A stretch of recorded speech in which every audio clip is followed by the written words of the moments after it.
आमदार अमित देशमुख यांच्या वाढदिवसानिमित्त औसा येथे दावत ए इफ्तार पार्टीचं आयोजन। महाराष्ट्र राज्याचे माजी वैद्यकीय शिक्षण मंत्री तथा आमदार अमित विलासराव देशमुख यांच्या वाढदिवसानिमित्त औसा येथे इफ्तार पार्टीचं आयोजन करण्यात आलं होतं। त्यानिमित्तानं दिनांक 21 मार्च शुक्रवार रोजी विविध कार्यकारी सोसायटी कार्यालय मौलाना अबुल कलाम आझाद चौक औसा येथे श्री ओम सिद्धिविनायक मल्टीस्टेट बँकेचे संस्थापक अध्यक्ष, लातूर जिल्हा काँग्रेस कमिटीचे माजी जिल्हाध्यक्ष श्री श्रीशैल लेवडगे यांच्या वतीनं इफ्तार पार्टीचं आयोजन करण्यात आलं होतं। यावेळी महाराष्ट्र प्रदेश सरचिटणीस अमर खानापुरे, राष्ट्रवादी काँग्रेस शरद पवार गटाचे जिल्हा कार्याध्यक्ष रशीद शेख, राष्ट्रवादी काँग्रेस शरद पवार गटाचे शहराध्यक्ष शेख सनाउल्ला, काँग्रेस पार्टी शहराध्यक्ष अजहर हाशमी, क्रांतिकारी शेतकरी संघटनेचे तालुकाध्यक्ष राजू कसबे, ॲडव्होकेट हाशम पटेल, अनिस जागीरदार, खादर सय्यद, पाशा शेख, सुलतान शेख, ॲडव्होकेट फैयाज पटेल, सय्यद हमीद,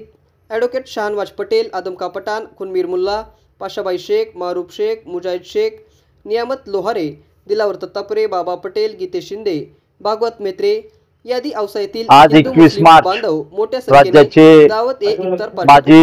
वैद्यकीय शिक्षण मंत्री आणि लातूर जिल्ह्याचे माजी पालकमंत्री मान्य अमितजी देशमुख साहेबांचा वाढदिवस आणि हा वाढदिवस औसा तालुका आणि औसा शहराच्या वतीनं औसाचं ग्रामदैवत मुक्तेश्वराला सकाळी रुद्राभिषेक करून आणि आज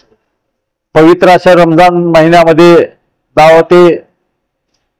इफ्तारचं आयोजन करून त्यांचा वाढदिवस आज समस्त औसेकरांच्या वतीनं या ठिकाणी आज साजरा करण्यात आला। त्यांना दीर्घायुष्य मिळो आणि अशी प्रार्थना ईश्वराकडे आणि अल्लाहकडे त्या ठिकाणी केली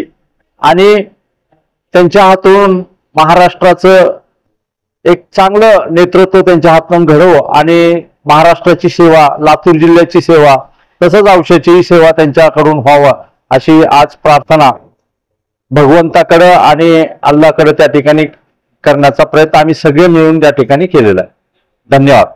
आज महाराष्ट्र राज्याचे माजी मंत्री तथा काँग्रेस पक्षाचे विधिमंडळातील मुख्य प्रतोद माननीय अमित भैया देशमुख साहेब यांच्या वाढदिवसाच्या निमित्तानं आमचे नेते आदरणीय श्री शल्यदादा व सर्व सहकारी मित्रांच्या वतीनं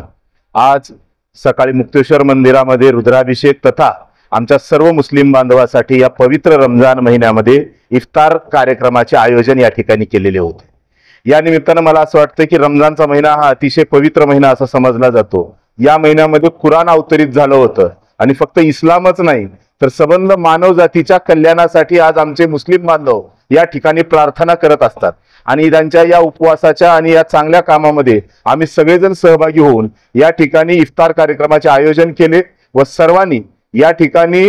आदरणीय अमित भैया देशमुख साहेब यांच्या दीर्घायुष्यासाठी आणि येणाऱ्या काळामध्ये उत्तरोत्तर महाराष्ट्राची सेवा त्यांच्या हातून घडो यासाठी आम्ही सर्वांनी या ठिकाणी प्रार्थना केली।